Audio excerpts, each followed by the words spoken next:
हाँ जी बच्चों, सबको नमस्कार आपकी अनु मैम की तरफ से और सबको राम राम। तो कुछ कन्फ्यूजन था या कुछ बच्चों की कुछ क्वेरी थी, बच्चे कुछ पूछते थे क्लासेस में कि मैम मैथ्स में क्विक रिवीजन कैसे किया जा सकता है या मैम मैथ्स में रिवीजन कैसे कर सकते हैं।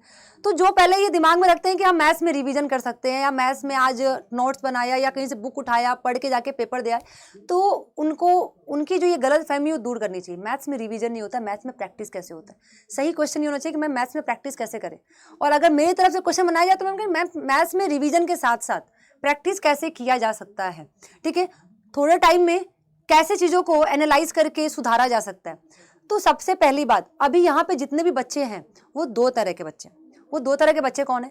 एक वो बच्चे जिन्होंने पूरा सिलेबस कंप्लीट कर लिया है, अब वो पढ़ाई कर रहे हैं, वो रिवीजन और प्रैक्टिस पे लगे हुए हैं। एक वो बच्चे जिन्होंने अभी स्टार्ट किया है, 2-3 चैप्टर पढ़ा हुआ है। तो चाहे जिन्होंने पूरा सिलेबस कंप्लीट किया है, चाहे जिन्होंने अभी भी स्टार्ट किया है, प्रैक्टिस और रिवीजन दोनों को जरूरत है। दोनों को ही करना चाहिए और डेली करना चाहिए।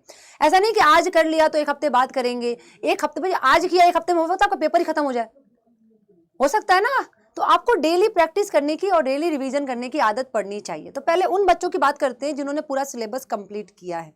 आपने सिलेबस कंप्लीट कर लिया, आपने अब आपको ये बताना है, देखना है चीजों को, आपको ये शेड्यूल बनाना है कि कब से कब तक आपको कितना रिवीजन करना है, किस चैप्टर पे ज्यादा। पहले इंपॉर्टेंट चैप्टर खोजो, उस पे चीजों को एनालाइज करो, क्वेश्चन को एनालाइज करो। और अब आते हैं कि हाँ कैसे कर सकते हैं प्रैक्टिस। जब भी प्रैक्टिस की बात आती है बच्चा, हमने मान लिया रिलेशन एंड फंक्शन एक पहला चैप्टर है आपके 12th के बोर्ड का, तो हमने चैप्टर उठाया, ठीक है, उसके टॉपिक्स बहुत ज्यादा तो है नहीं, टॉपिक्स पढ़े, ठीक है, आपने क्वेश्चन पहले सॉल्व किए होंगे, क्वेश्चन देखे। अब क्या करना है आपको, उसी टॉपिक का 2 क्वेश्चन कहीं से भी उठा के, किधर से भी उठा के आपको सॉल्व करना है। जो सॉल्व किया है ना उसको भी सॉल्व कर लीजिए, कोई प्रॉब्लम नहीं है। पीवाईक्यूज से सॉल्व कीजिए, सैंपल पेपर से सॉल्व कीजिए। लेकिन अगर आपने कोई टॉपिक पढ़ा है ना आज, उस रिवीजन के फॉर्म में कि हाँ मैंने आज रिलेशन एंड फंक्शन 1 घंटे में रिवाइज करना है मुझे, मैंने इसमें ये टॉपिक है, या सिमेट्रिक है, ये रिफ्लेक्सिव है, क्या कहते हैं उसको, ट्रांजिटिव रिलेशन है, इक्विवेलेंस है, फंक्शन है, ठीक है, on one onto, bijective, ये सारे टॉपिक है। अगर आपका इस पे, तो आपको इस पे 2-2 क्वेश्चन, एक क्वेश्चन सॉल्व कर लेना तुरंत। वो क्वेश्चन ना ही बुक से सॉल्व कीजिए, ना ही किसी कॉपी पे देख के, खुद से सॉल्व कीजिए। गलत सॉल्व बोला है, गलत सॉल्व कीजिए, देखिए कहाँ गलत है तो उसको तुरंत सॉल्व सुधारिए, उसको वहीं पे सुधारिए। गलत क्वेश्चन हो गया, किसी ने मान लीजिए आपने सॉल्व पे किसी और से चेक कराया, गलत हो गया, तो किसी और से चेक नहीं कराना आपको, वो गलती किसी और से नहीं सुधरवाना, आपको खुद से सुधारना है, तुरंत सुधारना है। शाम के लिए या कल के लिए नहीं छोड़ना है। आपको सबको पता है कि 1 घंटे बाद क्या होने वाला है, हमें नहीं पता, हम क्या करने वाले हैं हमें नहीं पता। हम बस एक प्लानिंग करते हैं, लेकिन हर चीज प्लान के हिसाब से नहीं होता। तो हम अभी क्या कर सकते हैं, उसकी प्लानिंग कर लेते हैं। तो आपको तुरंत उस गलती को सुधारना है, कैसे भी गलती सुधारा, वो टॉपिक को ऐसे कर दीजिए कि वो फिक्स हो जाए। नेक्स्ट टाइम जब भी रिवीजन करें तो बस क्वेश्चन प्रैक्टिस करना पड़े उस पर, 1-2, कभी गलती ना हो उस पर। फिर आप आईटीएफ को रिवीजन कीजिए, फिर आप मैट्रिक्स को कीजिए, डिटर्मिनेंट को कीजिए, ऐसे आप सारे चैप्टर्स को रिवाइज कीजिए विथ प्रैक्टिस। 1-1, 2-2 क्वेश्चन प्रैक्टिस करते जाइए, 1-1, 2-2 क्वेश्चन प्रैक्टिस करते जाइए। या आप कोई ऐसा क्वेश्चन उठाएं बड़ा सा जिसमें सारे जो मतलब एक चैप्टर है उसके सारे टॉपिक आ जाए, आप ऐसा उठा लीजिए, ठीक है। तो ये हो गया जिन्होंने पूरा चैप्टर पढ़ लिया, वो अब रिवीजन कर रहे हैं। और खुद पे भरोसा रखिए भाई, बहुत टाइम नहीं है आपके पास, इतना तो आपको ही पता है, तो रिवीजन अब स्टार्ट हो जाना चाहिए।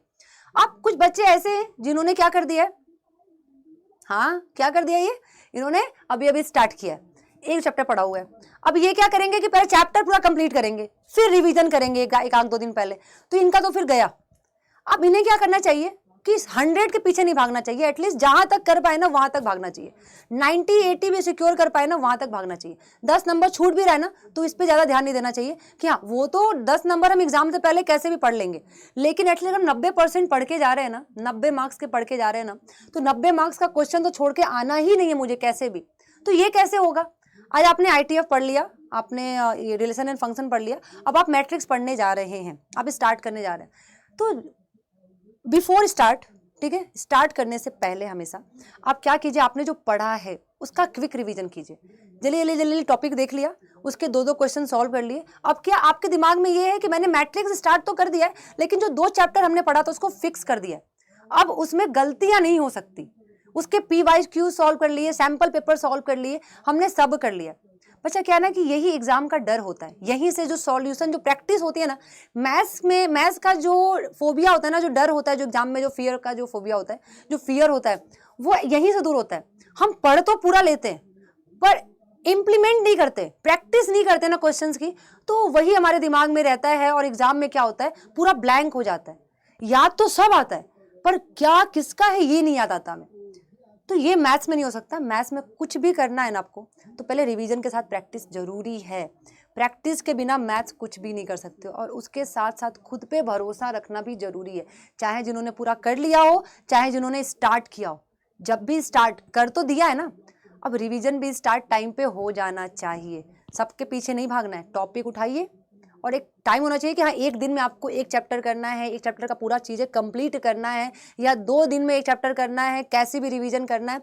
लेकिन सारे जितने भी आपके सिलेबस सब्जेक्ट्स हैं उनके साथ सारा फोकस मैथ पे नहीं। मैथ्स का फोबिया नहीं, बहुत गंदा वाला फोबिया आप लोग लेके चलते हैं ना, डर जो लेके चलते हैं, ठीक है मैम डर है मैथ्स से, डर से कैसे, डर इसका डर कैसे खत्म होगा। भाई डर तो जरूरी है ना, थोड़ा डर होना चाहिए ना आपके अंदर मैथ्स को लेके। भाई जिससे डर होता है देखते हैं उसके लिए कितना सही बोलते हैं हम, भले बैक पीछे मतलब पीठ पीछे आप लोग कुछ भी बोल देते हैं, पापा से डर होता है, चीज़ें अच्छा होता है उनके साथ, अच्छा करते हो आपके लिए, तो यार मैथ्स से डर तो जरूरी है, इवन हर चीज़ से डर जरूरी है।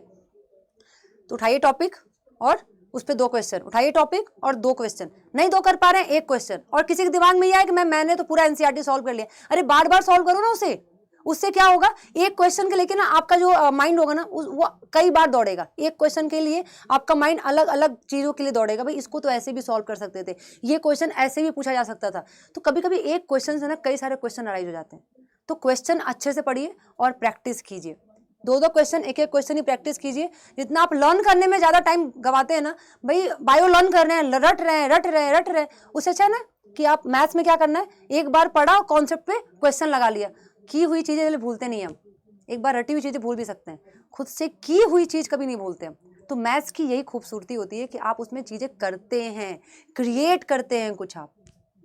तो आज का ये छोटा सा ही टॉपिक था कि कैसे रिवाइज करना है मैथ्स को। आई होप आप लोगों को बहुत अच्छे से समझ में आया होगा, चीज़ें क्लियर हुई होंगी। मिलते हैं नेक्स्ट वीडियो में, कुछ अच्छा लेकर आएंगे उसमें भी, ठीक है। Thank you so much.